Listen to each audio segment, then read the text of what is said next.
Hey, it's me, Destin. Welcome back to Smarter Every Day. I'm alone, so I can take this off. I am in a warehouse that was once used to work on the Saturn V rocket. And we have just spent the whole day tooling up a line to disinfect and sanitize 3D printed materials. Those are 3D printed materials that come in from the community. We disinfect them all through the process. We dry them off right here, and then we get them packaged up, ready to ship out to doctors and nurses. So I would like to make a video to show you how we did this, because it's one thing to make a 3D printed face shield. It's quite another to do all the logistics effort behind it in order to get it out to the community. So we can fight COVID-19 together as a community, but it involves a lot of people cooperating. So I would like to show you how we got all this set up. So here's where we're at right now. COVID-19 is bad. There's not a miracle drug in place that'll just heal a person once they get it. And our doctors and nurses are out there day in and day out fighting this thing. And some of them are becoming exposed because they're right there with it.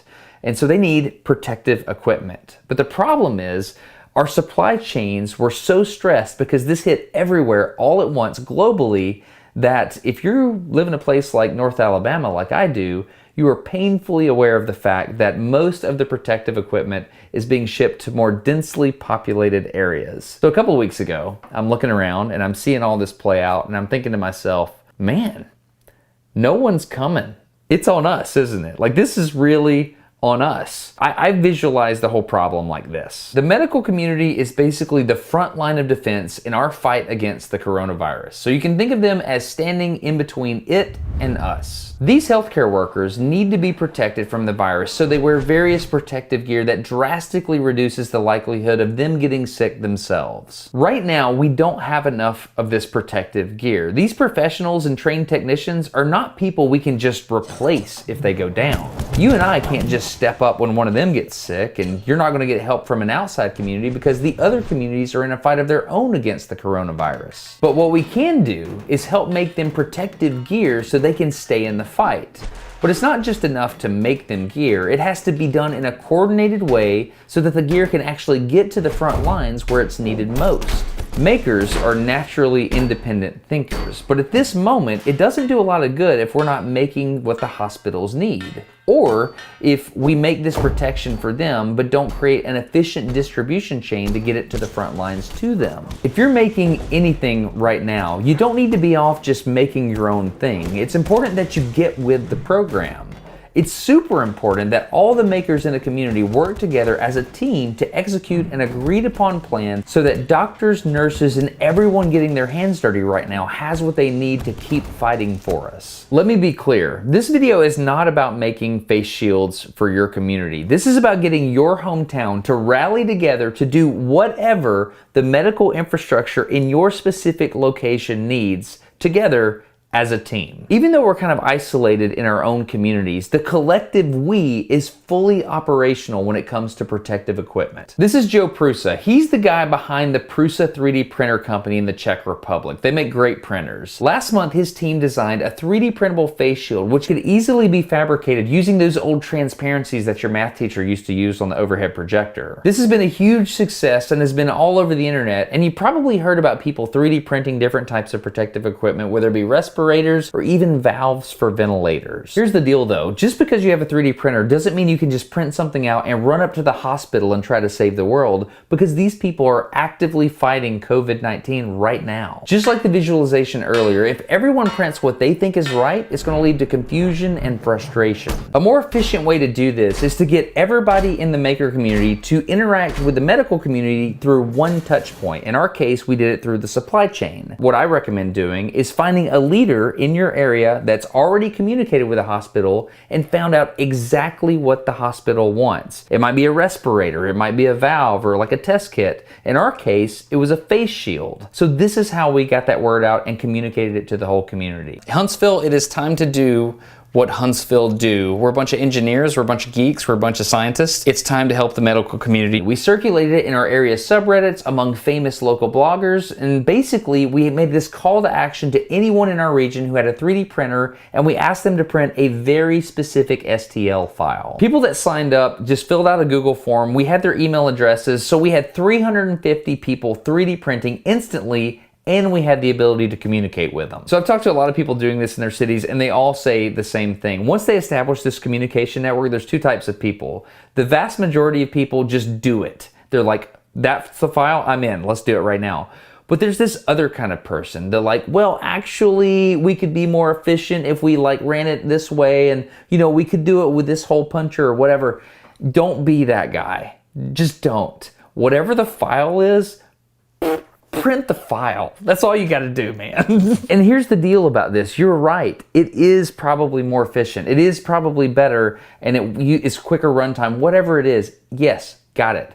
The doctors requested this, so we should all just do it. So whatever your idea is, unless it's a matter of safety, just get with the program and do what everybody else is doing. So here's another thing you're going to want to do. While your whole team is printing, you're going to want a couple of pockets of research within your group thinking about 2 weeks out. For example, 3D printing is great, but it takes about 3 hours for every part. Injection molding, however, kicks out a part every 25 seconds, which is why when a guy named Chris, who owns an injection molding shop, replied to our call for help in the Google form, we stroked the check for materials, and he worked through the night to design a mold so that his toolmaker Jeremy could start machining the mold the next day. One injection mold machine can do the job of hundreds of printers, like 1,000 parts per shift. The challenge is that it takes several days to make the molds, so use 3D printing as a stopgap to get you to the injection mold solution, and then you can pivot with your 3D printers to another design that the hospitals need. So we kind of shot first and we asked questions later. We knew the doctors wanted face shields, so we had 350 people printing those, but we still didn't know how to collect these things, and we also didn't know how to disinfect them. We have to assume that every single face shield that the community delivers potentially has COVID-19 on it. So this is when we reached out and we discovered that there was a guy in Sacramento named Pooch.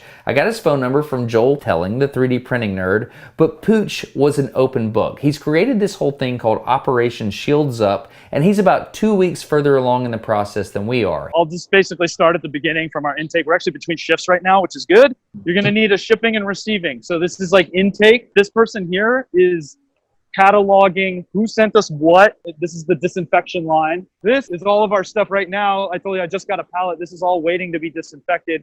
We're starting here with a detergent rinse. Then it goes through a water. 20 minutes in here, get a couple kitchen timers. There's no doubling the concentration to speed up the process. You have to let it, it's dwell time that really matters on that. One more rinse after the 20 minutes is up. Then get yourself a bunch of rack, had a bunch of shop fans under it blowing at us. After it dries off over there, packaging and stuff. So you're gonna want some poly bags probably. That seems to be the best thing because they've been through sanitation. They get bagged up right away and sealed, and then the bag goes inside the box. Basic checklist, basic assembly guide. We're standing up a GitHub, and this can all be open source for anybody to use as a model for, rapid response manufacturing or whatever we want to call this. You're a week ahead and an order of magnitude more organized than we are. Before you jumped on, I said like every 24 hours is like another evolution for us. It really is. Right now, Pooch is my sensei. His name's Alan. Alan is amazing. He's telling us what he did, how he learned the lesson, and he's hoping that we can improve on it so we can pass that along. This guy right here in the Zoom call with Pooch took what Pooch said about disinfecting the parts, and he connected us with a local ministry who got it all set up per CDC guidelines and just made it all happen. Pooch also recommended something that was very interesting to me. He said it's important to team up with a local medical society, and the reason you want to do that is, like, for example, the same thing that was happening with the large metropolitan areas taking all the stuff, right? You don't want to have your stuff go to one area when you might have these smaller practices out in the county, in a rural area, for example. They need the stuff too because they're on the front lines. That's what the medical society can do for you. They act as a referee to make sure that whatever you're producing as a group gets distributed fairly. We decided to do a drive-through drop-off point for the entire community's 3D printed parts, which is kind of tough to do and also maintain social distancing. We used baskets so people could drop their stuff off. Everyone who made parts, pre-soak them in a bleach solution prior to dropping them off to begin the disinfection process. In 2 hours, we collected 3,800 parts, which was incredible. And you might think you have like an idea of what a person that owns a 3D printer looks like. This is the most diverse group of people I have possibly ever seen. It's like a character from every genre of movie showed up and deposited their stash, large or small, and they were all united in the exact same cause. We wanted to protect the medical community. There's this legitimate thing that happens to me. If I see people from all different walks and like differing opinions and stuff, if they all come together and they work for a common cause that's good, I get emotional. I just do. Don't know what the deal is, but I do. This was one of those moments for me. I was so proud to be a human, and I was so proud to be from my community. Okay, back to the task at hand. So because this stuff is going out into doctors' offices and hospitals, we have to make sure that there's nothing on it. There's no chance that the virus is here at all. So we had to go all the way through the complete disinfection process. A group of nurses and dental hygienists came to save the day. They understand sterile fields. I texted Pooch and he did a down and dirty audio recording and sent it to me so I could play it for the nurses and hygienists so they could figure out how Operation Shields Up did all this in Sacramento. We then walked into the room, and over the course of a few hours, they developed an entire system to disinfect the 3D printed parts. This part was awesome. The engineers just got out of the way and we built whatever these ladies told us to. And by the end of the day, we were delivering parts to hospitals for the first time. So we used today to optimize everything. A volunteer named Ellie came in and used her graphic design skills to make instruction sheets for us. We have disclaimer sheets that we put inside all the pouches, etc. We have a system to build parts. We have a system to sanitize parts while maintaining social distancing. Rebecca wrote a procedure for everything in the room so we can have any volunteer jump in at any time and do any job well. So at this point, we need volunteers to actually work this process. We also need all the doctor's offices around the area to know that this is an option for them now. They can get these shields. We need to coordinate, which is why I called Matt. He's been an awesome volunteer at every event I've ever been to in town, and he knows absolutely everyone. So Matt just showed me how to make a battle plan. This is how you do it. You did this in Katrina, didn't you? I did this for Hurricane Katrina, yeah. We had no clue what we were doing. Hurricane came through, didn't have a choice but to step up and make things happen. And so we just took a big whiteboard and wrote it out and started bringing volunteers in. And when it was all said and done, we moved over $10 million worth of relief supplies that were collected all up and down the eastern seaboard, down into the disaster area. This is whoever's gonna be on the front line figuring out, you know, what are those requests, basically doing triage on those, figuring out what's the priority on that so that when we get ready to ship, we know who we're shipping to and why we're shipping to them. We have the shields, which are coming in. We got the headbands, which are being 3D printed by a lot of people locally, businesses are shipping the gear. And then we're also moving into the respirators. On media, being able to explain to people what we're doing and why we're doing it so they can understand that works. So we're working on what our channels are and our point of contacts there. In the facilities here, we've got multiple things going on, all the stuff we've been setting up yesterday and today to make this happen. And then on the volunteers, you know, just all the signups, release form scheduling, vetting, figuring out, you know, because like we have now with great nurses who've kind of come in and they know what they're doing, and so having that kind of piece. And then we shift down to the other part, which is not the last part, but just happens to be on this end of the wall, and that's the funding. Because all of this stuff's gonna take some money. We've got a lot of people that have just jumped in offering services to do great things, but we need to be able to purchase some of the supplies and stuff we need. So we wanna make sure we've got good vehicles for people to be able to fund this effort as we work on it. It's a lot. So here's the point. Assume no one is coming. If they do, that's great, but assume they're not. Try to find the leadership that's already in place in your area, the community leaders, and then try to amplify what they're doing. And then whatever you learn, pass that along to the next community that needs this information in their battle. When I first started trying to figure out what I could do to help, I needed a way to quickly get with the people that were working solutions and get it done. So I have a proposal. Whatever your city is right now, you're fighting COVID. You are. So use the hashtag #YourCityFightingCovid. If you just tweet it out, maybe you could quickly link up to other people. For example, if you're in Austin, Texas, hashtag #AustinFightingCovid.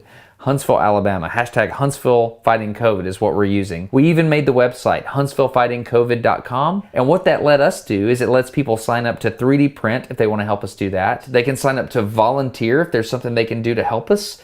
They can also sign up to get medical equipment if they're part of the medical community. And of course, donate. They can help us buy supplies. I don't know what the infrastructure or communication network looks like in your town, but from what I can tell, we're not very unified right now. So if you can unify quickly in your city at the community level and start fighting COVID with hashtag your city fighting COVID, I think we got a better shot, because this is a global problem, but I believe it is most effectively fought on a local level. To do all this, you're gonna need a team with a bunch of different skills. But the good news here is most of this stuff can be done without ever leaving your home. I wanna show you some of the people in Huntsville fighting COVID, and I wanna show you what they brought to the table to help do this as a team. Jennifer and I are heading up coordination. She's awesome. This whole thing was Trent's idea, and he's literally building it. Carson built the website, and he's command and control. He makes everything happen with these monitors, and he's also hilarious. Allison made this whole thing legit. She did all the paperwork and administration. Jeremy handles our mechanical designs, and Zach at Mission Driven Ministries handles the donations. Ben's a YouTuber with a channel called Authentic, and he's been the liaison with our local media. Profmesh is using software to optimize our distribution. Ellie's only been in town for 4 months, but she's using her graphic design skills to help us make amazing instructions for the doctors and nurses. Pammy's helping to stay connected to the city, and Rebecca wrote all our procedures. 2 project engineers, Jared and the other Jeremy, are planning our pivots to new designs. When parts print wrong, Matt makes them work. There are tons of volunteer drivers like Austin, and Chris and Jeremy are working around the clock to make the injection mold happen. And that list doesn't even scratch the surface. The whole sanitizing crew of nurses and hygienists are amazing, and of course the whole maker community who's printing as fast as they can. This is something you can do for your city right now. The key is that you gotta work together. Now go find your team. Remember, your city fighting COVID.